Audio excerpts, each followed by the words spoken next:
Hey, Ian, I'm going to pick up with France, the beheading. I got a little messed up in my breakdown here. My bad. But I meant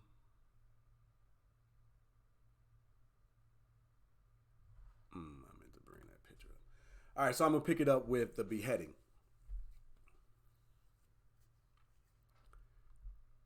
Okay, so then in 1792, the Louis the Eighth was beheaded and executed. Like I said, there's a whole lot of flux going on inside of the French country, right? And they're going to war with everybody else. France is declaring war with Spain. They're at war with the British and some other individuals. But it's just like they're at war with the enslaved people who are rising up and taking on a revolt. So they're taking on pressure from a lot of different sides, right?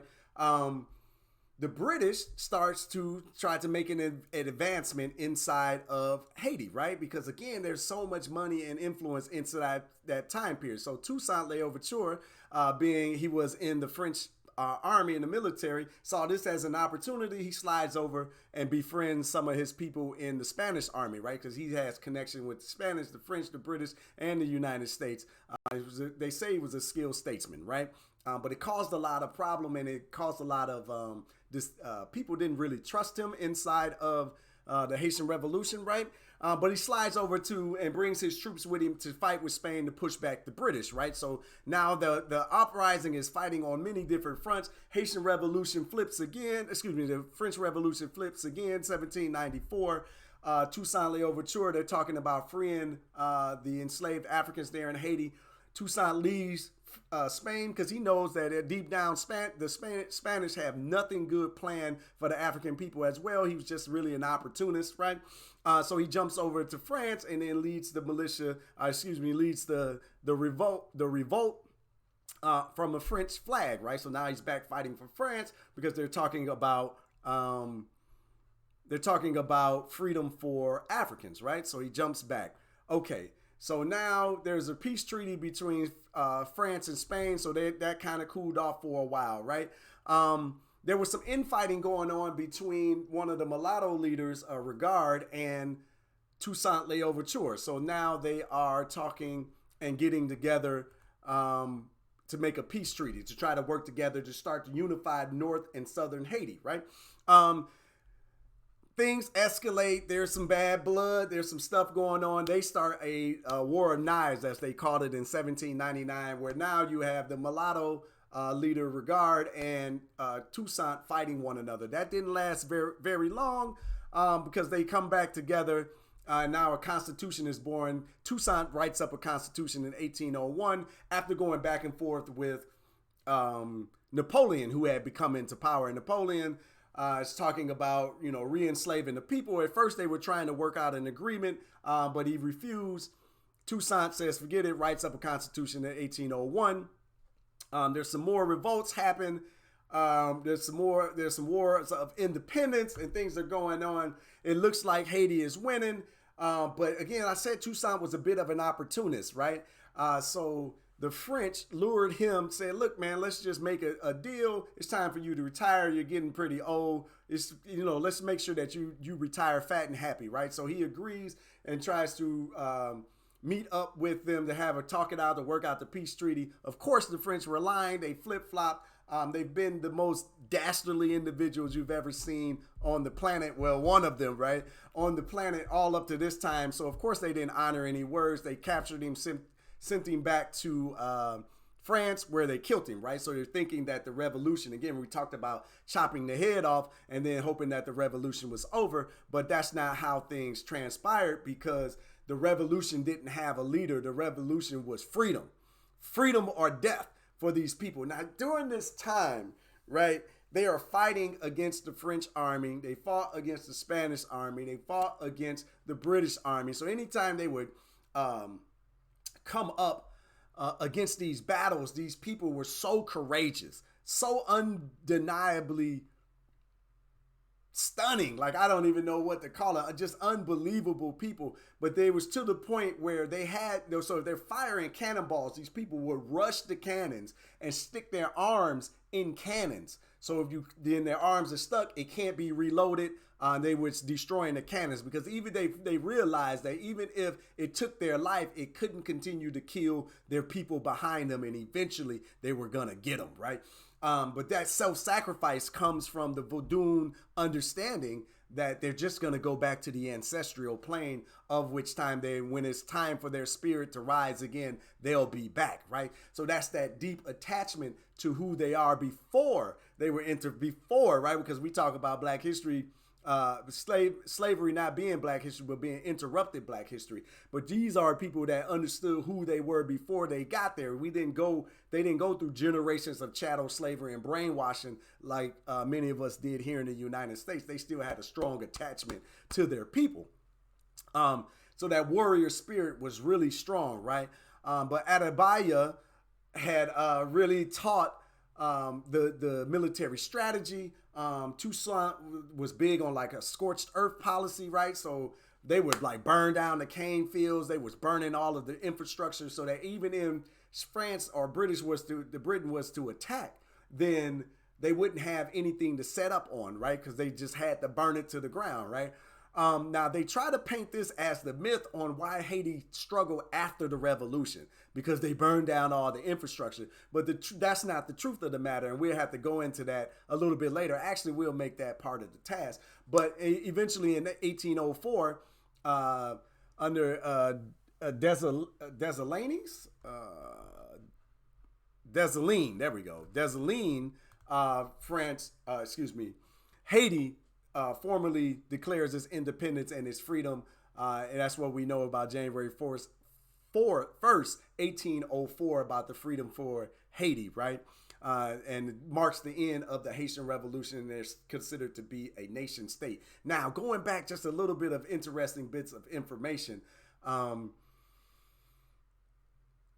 Thomas Jefferson used to correspond with Toussaint L'Ouverture, right? When he was under the French army, they had conversations and talking. But after the Haitian Revolution declared their independence, the United States cut off conversation with him and he wouldn't allow any immigration into the United States from Haiti for fear that they would remember the revolution and then spread it there in the Americas. So after the Haitian Revolution and the women of the revolution ran Napoleon Bonaparte out of town, right? His brother died and all that good stuff there in Haiti.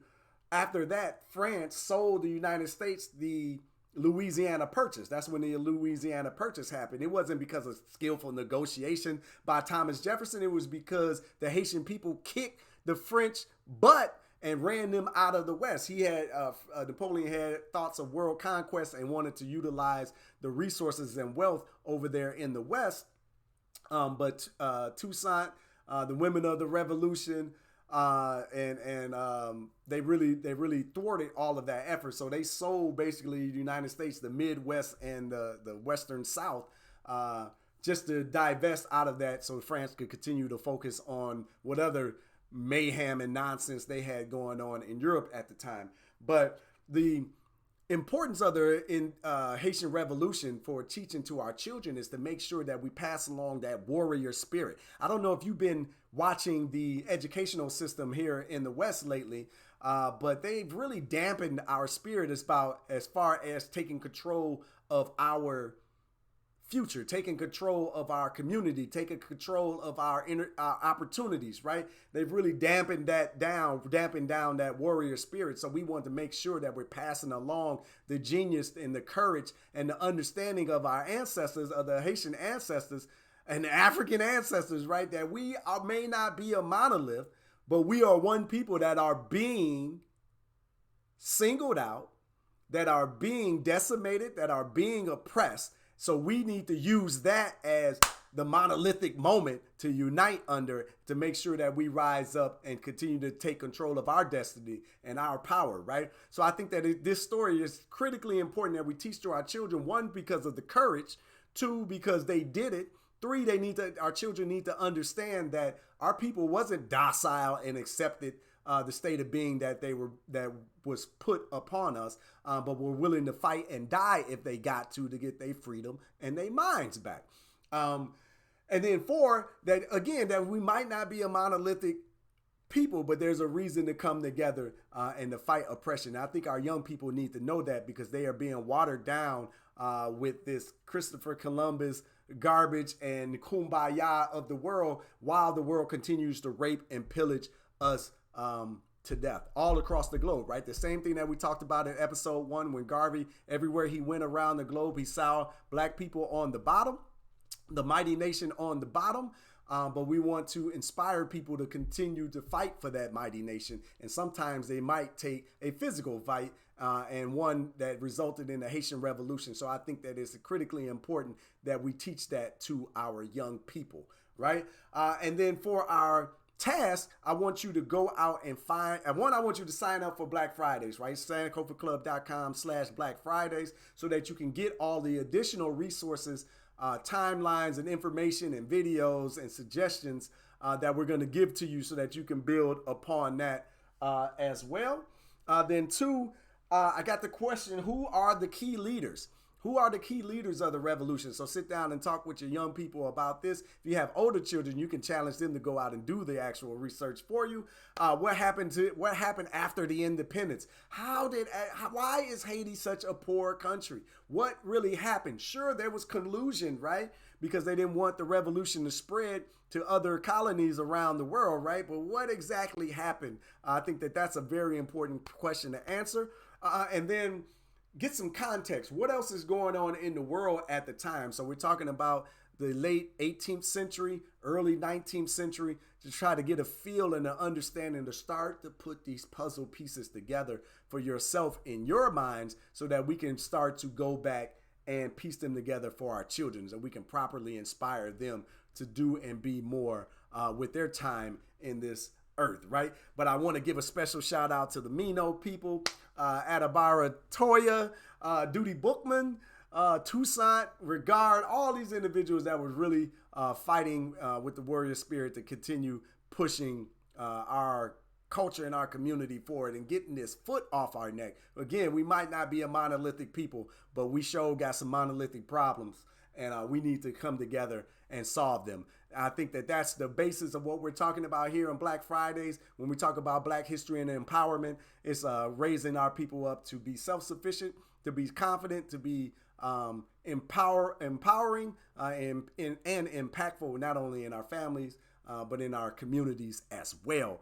I want to encourage you to sign up again for Black Fridays, SankofaClub.com/Black Fridays. I want you to sign up there so that you can continue to engage with us as we get down. Next week, I got something special for you. I am very excited to get down and have that discussion. We focus on Black history every single day. Black history every single day here at Urban Intellectuals and inside of the Sankofa Club. I want to give you a not only some encouragement as we continue to push forward, as we reach back to our next generation and bring them along, but I also want to give you some facts and some details so that we can share that information with our young people and put it in their minds, put it in their hearts, put it in their spirit, so that we can do what we need to do as a people to get this foot off of our neck, and we can rise up as a mighty nation ourselves. So I'll see you next week. Do me a favor again, sign up, SankofaClub.com/Black Fridays. We got some crazy specials and some deals for you. I want you to check out and consider joining the Sankofa Club. It's everything that you need. It's inside of it. It's some wonderful activities and experiences going on inside. And our teachers are doing a phenomenal job with our Monday through Friday Black history classes happening inside of the Sankofa Club. Make sure you check it out. Hey, that's going to do it for me. I'm your host, Freddie Taylor, CEO and founder of Urban Intellectuals, where we make it fun and easy to learn Black history. I bid you adieu from Black Fridays, where we are focused on raising our children to be proud and Black. Until next time, next week, good people, you know what it is. Love, peace, and Black power.